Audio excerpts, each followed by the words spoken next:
সময় দেশের সর্বশ্রেণীর শিক্ষিত, সচেতন, আলেম এবং মুসলিমগণ জমিয়তুল উলামার কাছে এই আশাটা করছিল যে এই সময়ে সে জমিয়তুল উলামা দুধ এবং পানি আলাদা করে জাতির সামনে উপস্থিত করবে। খুব ভালো করে বুঝেন যে এই দেশে মুসলমানদের রাজনৈতিক শত্রু আছে, আবার ধর্মীয় শত্রু আছে। যদি কখনো বিপদ হয় তাহলে আমরা রাজনৈতিক শত্রুদের সঙ্গে হাত মিলাতে পারি, কিন্তু যে ধর্মের জন্য আমরা বদর থেকে সংগ্রাম করে এসেছি, জিহাদ করেছি, রক্তে রক্তে পৃথিবীটাকে লাল করেছি, সেই ধর্মকে বিসর্জন দিয়ে কারো সঙ্গে আমরা হাত মিলাতে পারি না। ইসলাম ও মুসলমানের জন্য সময়টা তখন অত্যন্ত সঙ্গীন হয়ে পড়ে যখন হক এবং বাতিলকে একসঙ্গে মিশ্রিত করে উপস্থাপন করা হয়। মাত্র বাংলাদেশ না, এই উপমহাদেশের সব হালকার উলামায়ে দেওবন্দ থেকে শুরু করে ফুরফুরা শরীফ পর্যন্ত সব হালকার আহলে হক উলামায়ে কেরাম যে দলটাকে বাতিল বলে এসছেন, সেই দলটাকে এখন কিছু লোক যারা রাজনীতির ময়দানে অতি লোভী এবং যারা স্বার্থ উদ্ধারে অনেকটা আগ্রাসী, তারা তাদের সঙ্গে মিশে এদেশের মুসলমানদের মধ্যে একটা চরম বিভ্রান্তিকর অবস্থা তৈরি করছেন। জমিয়তুল উলামা ইসলাম বাংলাদেশ কর্তৃক আয়োজিত আজকের এই উলামা মাশায়েখ সম্মেলনের সম্মানিত সভাপতি,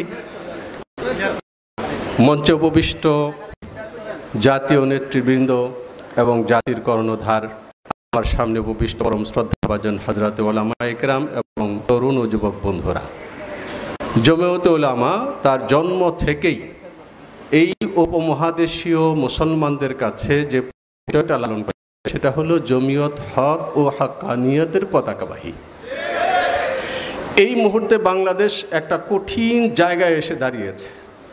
উলামায়ে কেরাম বরাবর দর্শে যে কথা বলে এসেছেন, ছাত্রদেরকে মুখস্থ করিয়ে এসেছেন যে ইসলাম ও মুসলমানের জন্য সময়টা তখন অত্যন্ত সঙ্গীন হয়ে পড়ে যখন হক এবং বাতিলকে একসঙ্গে মিশ্রিত করে উপস্থাপন করা হয়। আজকের এই সময়ে বাংলাদেশের জন্য সবচেয়ে ভয়ঙ্কর যে জায়গাটা, একটা বাতিল দল শুধুমাত্র বাংলাদেশ না, এই উপমহাদেশের সব হালকার উলামায়ে দেওবন্দ থেকে শুরু করে ফুরফুরা শরীফ পর্যন্ত সব হালকার আহলে হক উলামায়ে কেরাম যে দলটাকে বাতিল বলে এসছেন, সেই দলটাকে এখন কিছু লোক যারা রাজনীতির ময়দানে অতি লোভী এবং যারা স্বার্থ উদ্ধারে অনেকটা আগ্রাসী, তারা তাদের সঙ্গে মিশে এদেশের মুসলমানদের মধ্যে একটা চরম বিভ্রান্তিকর অবস্থা তৈরি করছেন।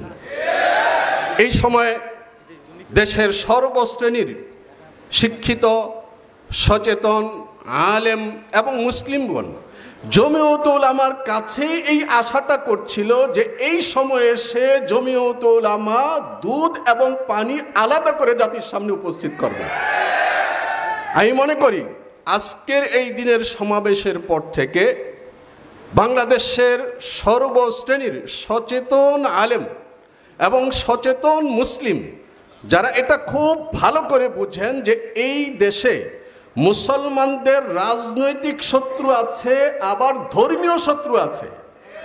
যদি কখনো বিপদ হয় তাহলে আমরা রাজনৈতিক শত্রুদের সঙ্গে হাত মিলাতে পারি, কিন্তু যে ধর্মের জন্য আমরা বদর থেকে সংগ্রাম করে এসেছি, জিহাদ করেছি, রক্তে রক্তে পৃথিবীটাকে লাল করেছি, সেই ধর্মকে বিসর্জন দিয়ে কারো সঙ্গে আমরা হাত মিলাতে পারি না।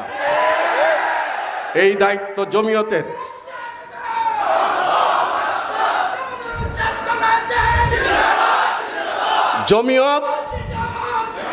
জমিয়ত যথা সময়ে যথা উচ্চারণ করেছে, যথা শিরোনাম নিয়ে সামনে অগ্রসর হয়েছে।